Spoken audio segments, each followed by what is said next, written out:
തെരഞ്ഞെടുപ്പിന് മുന്നേ തന്നെ ബി.ജെ.പി. ഇപ്പോൾ വിജയം ഉറപ്പിച്ചിരിക്കുകയാണ് ഡൽഹിയിൽ. അതായത് ജൂൺ 12-ന് സ്റ്റാൻഡിംഗ് കമ്മിറ്റി തെരഞ്ഞെടുപ്പ് നടക്കുകയാണ്. പ്രധാന MCD സ്ഥാനങ്ങൾ ബി.ജെ.പി. നേടുമെന്ന് ഉറപ്പായി കഴിഞ്ഞിരിക്കുന്നു. ഡൽഹി മുനിസിപ്പൽ കോർപ്പറേഷന്റെ MCD ശക്തമായ സ്റ്റാൻഡിംഗ് കമ്മിറ്റിയിലേക്കുള്ള നാമനിർദ്ദേശ പ്രക്രിയ വെള്ളിയാഴ്ച അവസാനിച്ചിരിക്കുകയാണ്. ഭാരതീയ ജനതാ പാർട്ടിയും ആം ആദ്മി പാർട്ടിയും ചെയർപേഴ്സൺ, ഡെപ്യൂട്ടി ചെയർപേഴ്സൺ സ്ഥാനങ്ങളിലേക്ക് സ്ഥാനാർത്ഥികളെ നിർത്തിയിരിക്കുകയാണ്.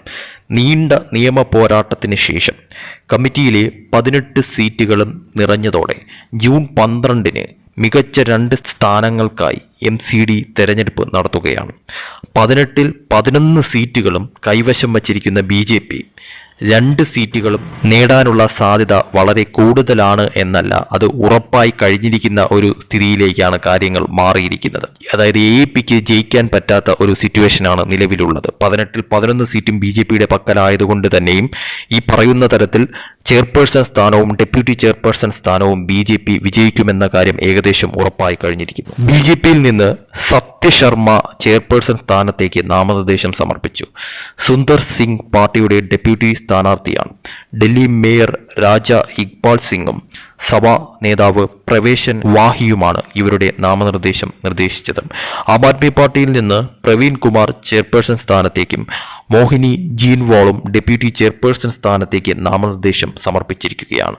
സ്റ്റാൻഡിംഗ് കമ്മിറ്റിയുടെ രൂപീകരണം 2.5 വർഷത്തിലേറെയായി മുടങ്ങിക്കിടക്കുന്ന നിരവധി പ്രധാന വികസന പദ്ധതികളിൽ മുന്നോട്ടു പോകാൻ ഞങ്ങളെ അനുവദിക്കുമെന്നും മേയർ സിംഗ് പറയുകയുണ്ടായി. ഡൽഹി നിവാസികൾക്ക് സിവിൽ സേവനങ്ങൾ മെച്ചപ്പെടുത്തുന്നതിന് എല്ലാ അംഗങ്ങളും ഇപ്പോൾ ഒരുമിച്ച് പ്രവർത്തിക്കണമെന്നും അദ്ദേഹം പറഞ്ഞു. MCDയുടെ സാമ്പത്തിക കാര്യങ്ങൾ നിയന്ത്രിക്കുന്ന ശക്തമായ ഒരു പാനലാണ് സ്റ്റാൻഡിംഗ് കമ്മിറ്റി എന്ന് പറയുന്നത്.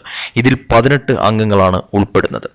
അവരിൽ 12 പേരെ സോണൽ വാർഡ് കമ്മിറ്റികൾ തിരഞ്ഞെടുക്കുന്നു. ബാക്കിയുള്ള 6 പേരെ സഭ നേരിട്ട് തിരഞ്ഞെടുക്കുന്നു.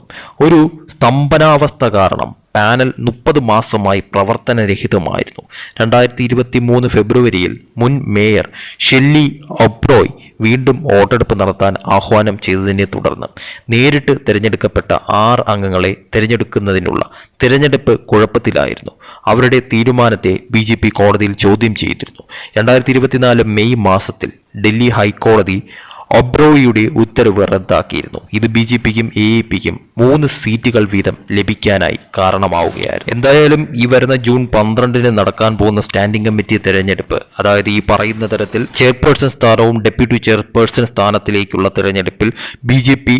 18 സീറ്റുകളിൽ 11 നിലവിൽ നേടിക്കഴിഞ്ഞിരിക്കുന്നു. അതുകൊണ്ട് തന്നെയും ബി.ജെ.പിക്ക് തന്നെ ഏറ്റവും കൂടുതൽ വിജയസാധ്യത നിലനിൽക്കുന്ന ഒരു തെരഞ്ഞെടുപ്പായിട്ട് ഇപ്പോൾ ഈ ഒരു ജൂൺ 12-ാം തീയതി നടക്കാൻ പോകുന്ന തെരഞ്ഞെടുപ്പ് മാറിയിരിക്കുകയാണ്. അതായത് ചെയർപേഴ്സൺ സ്ഥാനവും ഡെപ്യൂട്ടി ചെയർപേഴ്സൺ സ്ഥാനവും ബി.ജെ.പിയിലേക്ക് എത്തുന്ന സിറ്റുവേഷനിൽ തീർച്ചയായിട്ടും ഡൽഹിയിലെ എല്ലാ ഭരണമേഖലയും ബി.ജെ.പിക്കൊപ്പം എത്തുന്ന തരത്തിലോട്ട് കാര്യങ്ങൾ മാറുമെന്നുള്ളത് വ്യക്തമായി കഴിഞ്ഞിരിക്കുന്നു. അതായത് AAP അപ്രസക്തമാകുന്ന തരത്തിലോട്ട് കാര്യങ്ങൾ മാറുകയാണ് ഇപ്പോൾ ഡൽഹിയിൽ എന്നുള്ളത് 100% ഉറപ്പായി കഴിഞ്ഞിരിക്കുന്ന ഒരു കാര്യമായി മാറിയിരിക്കുന്നു. അതായത് നിലവിൽ അവിടെ ബി.ജെ.പിയുടെ ഒരു വലിയ തരംഗം തന്നെയാണ് ഇപ്പോഴും നടന്നുകൊണ്ടിരിക്കുന്നത്. അതോടൊപ്പം തന്നെ ഈ പറയുന്ന തരത്തിൽ AAP ആയാലും കോൺഗ്രസ് ആയാലും ചിത്രത്തിൽ നിന്നും മാറുന്ന ഒരു അവസ്ഥയിലേക്ക് തന്നെയാണ് കാര്യങ്ങളുടെ ഒരു പോക്കെന്ന് പറയുന്നത്.